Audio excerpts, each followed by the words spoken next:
Não venham com essa conversa de a gente vai lá representar a igreja. Vocês, a partir do momento que assumirem um cargo político, vocês não são representantes da igreja. Vocês são representantes políticos. Então, se vocês se envolverem em esquemas de corrupção, não é problema da igreja. A igreja não tem nada a ver com isso. Representante da igreja é os pastores, é as irmãs de ciclo de oração, é essa juventude, é esse povo que está aqui.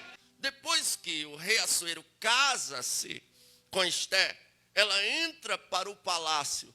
E quando ela está no palácio, um homem chamado Ramã se levanta. E esse homem, agora por receber do rei uma autoridade, um poder de governo, ele quer ser adorado. Ele passa diante do povo e pede que o povo o adore. Só que havia lá o judeu Mardoqueu. E o judeu Mardoqueu era da qualidade de Daniel, Sadraque, Mesaque, Abidnego, que não se prostra diante de Deus nenhum, diante de homem, de estátua nenhuma. E quando ele passava, todo mundo se prostrava, menos o judeu. E é o seguinte, irmão, se você se prostra, eles vão ser seus amiguinhos. Mas se você não se prostra, te prepara para ser perseguido. E eu ando preocupado, irmão. Porque Tiago pregando, ele disse, adúlteros e adúlteras, não sabeis vós que a amizade do mundo é inimizade contra Deus? Portanto, qualquer que se constitui amigo do mundo é inimizade contra Deus. A igreja moderna anda tão amiguinha do mundo. Existe uma coisa que está doendo o meu coração. Muitos pregadores já conquistaram o mundo. E por não ter mais o que conquistar, a ganância por poder está levando eles agora para o político. Meio político. A maioria dos pregadores aí da mídia vão concorrer a cargos eletivos esse ano. E isso está me preocupando. Por que, pregador? É errado um cristão ser político? De maneira nenhuma. Porém, a política do Brasil é corrupta ao extremo. Se você não é amigo deles, você vai ser perseguido. E tristeza para mim é que parece que eu já estou vendo uma boa parte deles envolvidos em escândalos de corrupção.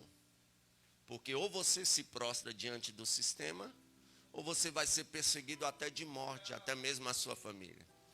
Que Deus guarde esses pregadores, pregadoras e cantores que estão entrando na política.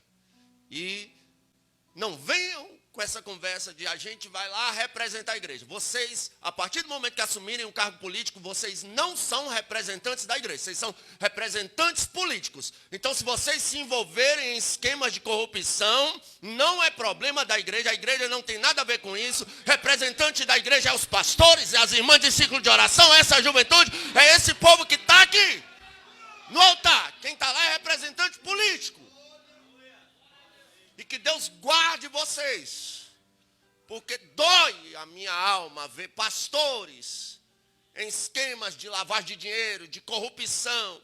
Aí a gente vai pregar para o ímpio, pastor é tudo ladrão. Mas pastor não é tudo ladrão. Pastor nenhum presta. Pastor presta sim. O negócio que querem botar umas pessoas que estão envolvidas em escândalos como representantes da igreja. Essas pessoas não são representantes da igreja. Aleluia, representante da igreja é esse povo que está aqui lutando dia após dia para ir morar no céu com Jesus Cristo. Isso é até pesado de se falar, mas alguém precisa falar.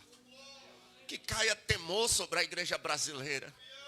Porque se a gente se dobra, a gente vira amiguinho. Mas se a gente mantém a postura, não vou me dobrar diante da sociedade corrupta.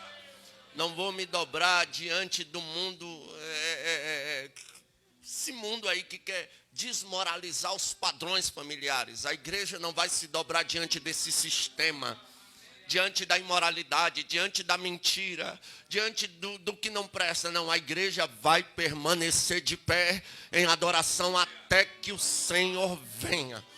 Glória. Então o que acontece? Quando ele percebe que o judeu Mardoqueu não se prostra, ele fica tão indignado que ele marca um dia para destruir os judeus. Aí quando Mardoqueu fica sabendo, ele dá um jeito de contar para a rainha. E a rainha vai intervir. Ela jejuma 3 dias. O jejum do judeu é de 6 da manhã às 6 da tarde, é um dia. Contado um dia, ela jejuma. Então, jejum de 3 dias. De 6 da manhã às 6 da tarde é jejum de moça. Esté chama suas moças e jejuma. Para os homens aí é de 7 para lá, tá? Aí elas entram no jejum, a rainha interve, o rei dá um decreto para que eles possam se defender e a situação vira. Os judeus são defendidos, né? Mas o que isso tem a ver, pregador, com o tema? Tem uma das histórias que mais para mim chama atenção sobre a coincidência com a igreja e o arrebatamento da igreja é a história de Esté. Por quê? Porque quando Jesus veio, foi igual o rei Assuero. Jesus não veio para mim. Jesus não veio para você. Jesus veio para os judeus.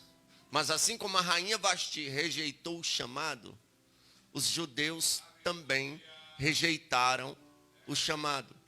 Jesus entra em Israel e diz: Jerusalém, Jerusalém, tu que mata os profetas. Quantas vezes eu quis ajuntar vocês debaixo das minhas asas, como uma galinha ajunta os seus pintinhos debaixo de suas asas, mas vocês não quiseram. Como é que Israel rejeita uma proposta dessa, irmão? Eu tinha 7 anos de idade, eu fui passar as férias em Niquelândia, de Goiás, na roça. Naquela época nem luz tinha, era no lampião, na lamparina. E eu lembro que as galinhas lá, elas chocavam no meio do mato. Pensa numas galinhas bravas, aquelas galinhas índias. E um dia o menino, né? Menino mexe com, não tem medo de nada. Eu fui mexer com a galinha cheia de pintinho. Quando eu cheguei perto dela, eu lembro que ela se inchou todinha assim pro meu lado. E eu achei que foi bonitinho. Menino sem noção de nada. Aí eu fui para cima daqueles pintinhos, mas essa galinha voou com os 2 pés no meu peito, que eu caí no chão. E eu saí chorando, nunca mais eu mexo com a galinha. Eu fico pensando, assim é Deus. Quando o inimigo tenta se aproximar de nós, Deus se arma para o lado dele. E se tentar tocar, Deus vai esmagar. Aleluia. Nós estamos debaixo das asas do Onipotente. Aleluia. Só que os judeus rejeitam. Assim como a rainha Vasti rejeitou. Aí Isaías vai dizer que ele é buscado por um povo que não o procurava. Ou seja, a salvação não era para nós. A salvação era só para os judeus. Paulo escrevendo aos Romanos, ele vai dizer que todos nós pecamos e destituídos fomos da glória de Deus. Ou seja, estávamos condenados ao inferno. Não merecíamos a salvação, mas Jesus, por sua graça e seu favor, não merecido, o que a gente merecia era a condenação. E com a misericórdia, o que é misericórdia? Misericórdia é Deus, aleluia, não nos dá aquilo que nós merecemos. O que nós merecemos? O lago de fogo, o inferno, o tormento eterno.